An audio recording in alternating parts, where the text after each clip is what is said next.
पाकिस्तानने पीओके खाली करावं, भारत पाकमधील सिंधू पाणी करार स्थगितच राहणार, भारतीय परराष्ट्र खात्याकडून स्पष्ट।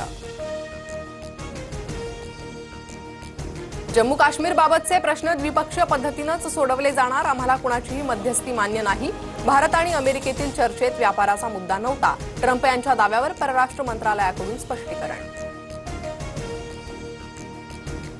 पहलगाम हल्ल्याची जबाबदारी टीआरएफ संघटनेनं घेतली होती, टीआरएफला दहशतवादी संघटनांच्या यादीत टाकावं, भारताची मागणी।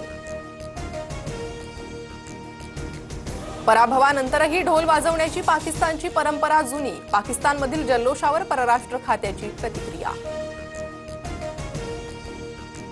पंतप्रधान मोदींकडून एअरफोर्स, नेव्ही आणि आर्मीच्या जवानांना सॅल्यूट, भारतीय सैन्य न्यूक्लिअर ब्लॅकमेलच्या धमकीची हवाच काढून टाकतात, पंतप्रधान मोदींचं वक्तव्य।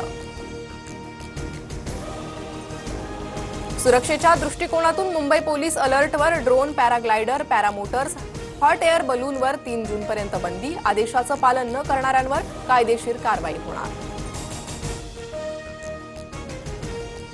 भारताचे 52वे सरन्यायाधीश म्हणून न्यायमूर्ती भूषण गवई आज सरन्यायाधीश पदाची शपथ घेणार, भूषण गवई सरन्यायाधीश पदाची शपथ घेणारे दुसरे दलित व्यक्ती ठरणार।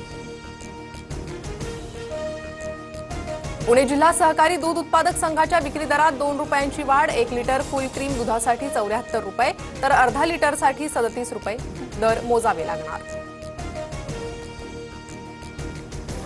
लाडकी बहीण योजनेच्या नावे शेकडो बनावट बँक खाती तयार करून त्यांच्या सायबर गुन्ह्यांसाठी वापर, जुहू पोलिसांकडून 4 जणांना अटक।